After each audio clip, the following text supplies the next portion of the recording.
Hello friends, welcome to our YouTube channel Yogyata academy. दोस्तों, हम लोग इकोनॉमिक्स पढ़ रहे थे और आज हम लोग उसी क्रम में इकोनॉमिक्स के एक नए चैप्टर को कवर करेंगे जिसका नाम है मुद्रास्फीति या इन्फ्लेशन। दोस्तों, यह बहुत ही इंपॉर्टेंट टॉपिक है क्योंकि इससे क्वेश्चन एग्जाम्स में अक्सर आते हैं। तो चलिए स्टार्ट करते हैं आज का टॉपिक, मुद्रास्फीति। दोस्तों, मुद्रास्फीति जिसको हम लोग आम बोलचाल की भाषा में महंगाई कहते हैं, यह हमारे जीवन से जुड़ी हुई एक प्रमुख समस्या है क्योंकि यह हमारे जीवन स्तर को प्रत्यक्ष तौर पर प्रभावित करती है। तो आज हम लोग देखेंगे कि मुद्रास्फीति क्या है या किस प्रकार से हमारे जीवन स्तर को प्रभावित करती है। साथ ही हम लोग देखेंगे कि मुद्रास्फीति की माप कैसे की जाती है और शासन व्यवस्था के द्वारा इसको कैसे कंट्रोल किया जाता है। इसको कंट्रोल करने के लिए क्या क्या उपाय अपनाए जाते हैं। तो चलिए देखते हैं मुद्रास्फीति का अर्थ क्या होता है और इसकी परिभाषा क्या होती है। दोस्तों, जब किसी अर्थव्यवस्था में सामान्य कीमत स्तर लगातार बढ़े एवं मुद्रा के मूल्य में कमी आए तो ऐसी स्थिति को हम लोग मुद्रास्फीति या इन्फ्लेशन कहते हैं। यह गणितीय आकलन पर आधारित एक अर्थशास्त्रीय अवधारणा है जिससे बाजार में मुद्रा का प्रसार और वस्तुओं एवं सेवाओं की कीमतों में वृद्धि या कमी की गणना की जाती है। तो इसको हम लोग एक एग्जाम्पल के द्वारा समझने का प्रयास करते हैं। जैसे कि 2011 में 100 रुपये में जितना सामान मिलता था उतना ही सामान 2020 में 200 रुपये में मिल रहा है, अर्थात 100 रुपये की वैल्यू 2011 की तुलना में 2020 में आधी हो गई है। जैसे कि पहले आप बाजार जाते थे 100 रुपये लेकर तो आपको मिलता था मान लीजिए 10 किलो आलू, किंतु अब 100 रुपये लेके जा रहे हैं तो आपको सिर्फ 5 किलो आलू मिल रहा है, अर्थात मुद्रा के मूल्य में कमी आ गई क्योंकि पहले जो 100 रुपये 10 किलो आलू खरीदने की क्षमता रखता था, अब वही 100 रुपये मात्र 5 किलो आलू खरीदने की क्षमता रखता है। क्लियर है? चलिए देखते हैं अब मुद्रास्फीति के कारण क्या होते हैं। तो दोस्तों, मुद्रास्फीति मुख्यतः 2 कारणों से होती है। पहली, मांग प्रेरित मुद्रास्फीति डिमांड पुल इन्फ्लेशन और दूसरी लागत प्रेरित मुद्रास्फीति कॉस्ट पुल इन्फ्लेशन। तो इसको हम लोग देखते हैं। मांग प्रेरित मुद्रास्फीति क्या होती है? Demand pull inflation. तो जब वस्तु एवं सेवाओं गुड्स एंड सर्विसेज की मांग एवं आपूर्ति डिमांड एवं सप्लाई में असंतुलन आ जाता है तो इस प्रकार की मुद्रास्फीति उत्पन्न होती है, अर्थात मांग प्रेरित मुद्रास्फीति उत्पन्न होती है। जैसे कि बाजार में प्याज की सप्लाई कम होने पर उसके मूल्य में बेतहाशा वृद्धि होना मांग प्रेरित मुद्रास्फीति का उदाहरण है। इसको हम लोग थोड़ा सा समझने का प्रयास करते हैं। तो दोस्तों, बाजार में जब तक डिमांड और सप्लाई में बैलेंस रहता है तब तक मुद्रास्फीति की स्थिति नियंत्रण में रहती है। लेकिन मान लीजिए डिमांड जो है बढ़ गया और सप्लाई उतनी ही है तो क्या होगी? मुद्रास्फीति की स्थिति आ जाएगी। और दूसरी कंडीशन में मान लीजिए डिमांड आपकी उतनी ही है लेकिन सप्लाई जो है कम हो गई तो भी क्या होगा? मुद्रास्फीति की स्थिति आ जाएगी, अर्थात मांग और आपूर्ति में असंतुलन की स्थिति होने पर मांग प्रेरित मुद्रास्फीति उत्पन्न होती है। क्लियर है? आगे देखते हैं। लागत प्रेरित मुद्रास्फीति कॉस्ट पुल इन्फ्लेशन। दोस्तों, जब उत्पादों के निर्माण की लागत या उत्पादन मूल्य प्रोडक्शन कास्ट जब बढ़ जाए तो इसके कारण जो महंगाई या मुद्रास्फीति की स्थिति होती है उसे लागत जनित मुद्रास्फीति कहते हैं, कास्ट पुल इन्फ्लेशन कहते हैं। वस्तुओं के उत्पादन मूल्य में वृद्धि कई कारणों से हो सकती है, जैसे कि कच्चे माल की कीमतों में वृद्धि होना, मजदूरी में वृद्धि होना, परिवहन शुल्क ट्रांसपोर्टेशन चार्ज का महंगा होना या फिर बिजली की दरों में वृद्धि होना।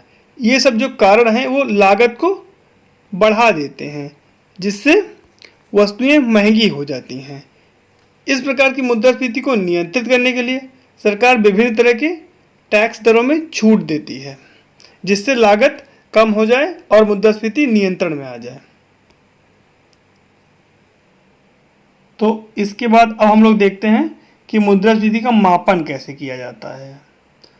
तो भारत में मुद्रास्फीति के मापन के लिए दो प्रकार की विधियां प्रचलित हैं। पहली, थोक मूल्य सूचकांक WPI होलसेल प्राइस इंडेक्स, और दूसरा उपभोक्ता मूल्य सूचकांक CPI कस्टमर प्राइस इंडेक्स। इसको हम लोग देखते हैं क्या होता है। थोक मूल्य सूचकांक WPI। दोस्तों, भारत में वस्तुओं के थोक मूल्य को आधार बनाकर महंगाई का मापन किया जाता है।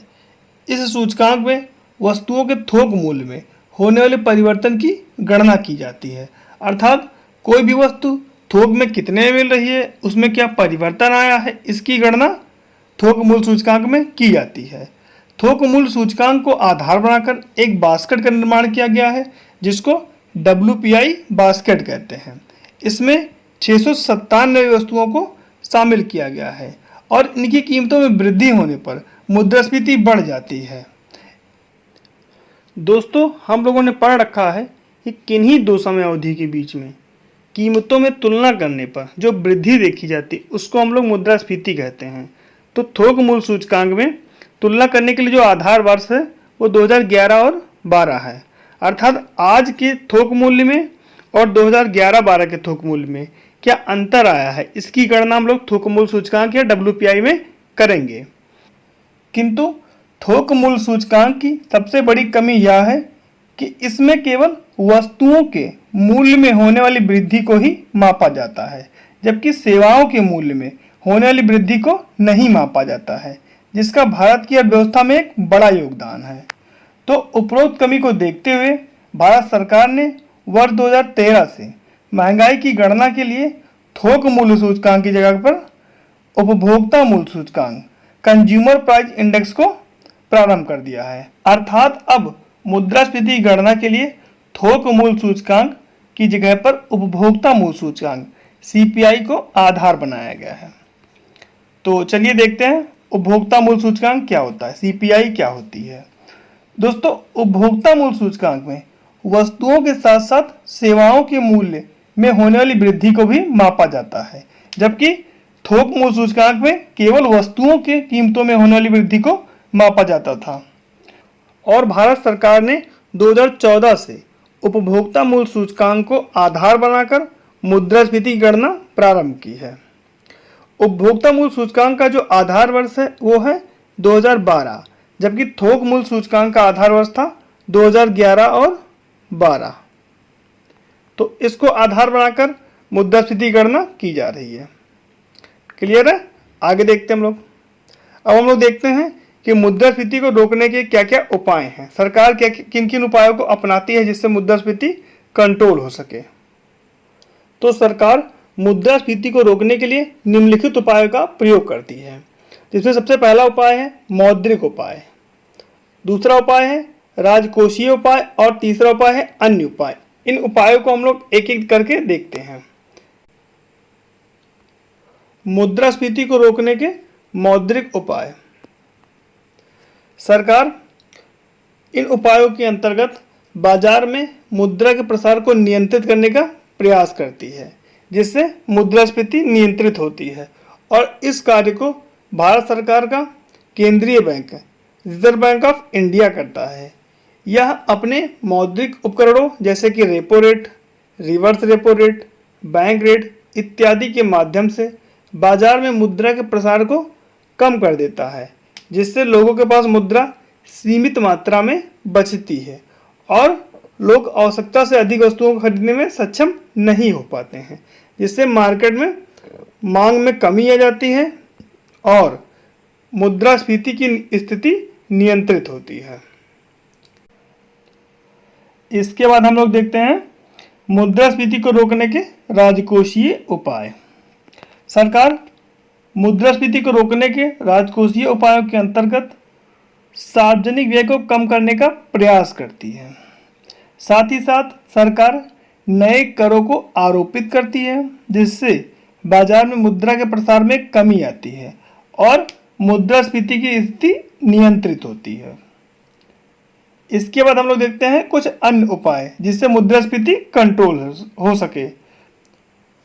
सरकार को मुद्रास्फीति को रोकने के लिए मौद्रिक उपाय एवं राजकोषीय उपायों के साथ साथ निम्नलिखित उपायों पर भी ध्यान देना चाहिए जिससे मुद्रास्फीति की स्थिति से निपटा जा सके।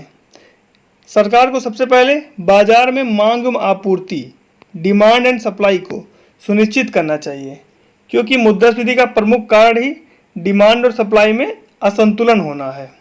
इसके अतिरिक्त सरकार को उत्पादन इकाइयों को विभिन्न प्रकार की सुविधाएं देनी चाहिए, जैसे कि विद्युत, परिवहन, भंडारण, करों में छूट इत्यादि। इससे लागत प्रेरित मुद्रास्फीति से बचा जा सकता है। साथ ही साथ सरकार को वस्तुओं की कालाबाजारी को भी रोकना चाहिए, क्योंकि इससे बाजार में मांग एवं आपूर्ति का संतुलन बिगड़ जाता है और वस्तुएं महंगी हो जाती हैं। ठीक है, आगे देखते हैं। तो इसके बाद अब हम लोग देखते हैं कि मुद्रास्फीति का प्रभाव क्या होता है, अर्थात इससे किसको लाभ होता है और किसको हानि होती है। तो दोस्तों, मुद्रास्फीति से गतिशील आय वाले लोगों को लाभ होता है, जैसे कि व्यापारी वर्ग। वहीं स्थिर आय वाले लोगों को हानि होती है, जैसे कि वेतनभोगी वर्ग। इसके अतिरिक्त देनदार को लाभ होता है, जबकि लेनदार को हानि होती है। इसी प्रकार से शेयर विक्रेता को लाभ होता है और शेयर धारक को हानि होती है।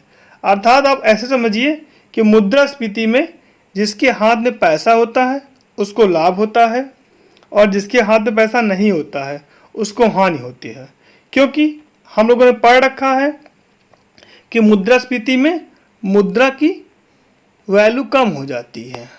जैसे कि अभी आपको 100 रुपये में 10 किलो आलू मिल रहा है, लेकिन बाद में मुद्रास्फीति बढ़ जाने के कारण उसी 100 रुपये में मात्र 5 किलो आलू मिलेगा। अर्थात अभी जो 100 रुपये 10 किलो आलू खरीदने की क्षमता रखता है, वो बाद में सिर्फ 5 किलो आलू खरीदने की क्षमता रखेगा। अर्थात मुद्रा की वैल्यू में कमी आ जाएगी। तो इस प्रकार से हम लोगों ने मुद्रास्फीति के चैप्टर को पढ़ा। दोस्तों, ये बहुत ही इंपॉर्टेंट टॉपिक है, इसको आप लोग अच्छे से तैयार कीजिएगा। और जिन लोगों को ये वीडियो अच्छी लगी वो प्लीज़ कमेंट बॉक्स में आकर बताएं और हमारे चैनल को लाइक करें, शेयर करें और सब्सक्राइब करें। नमस्कार।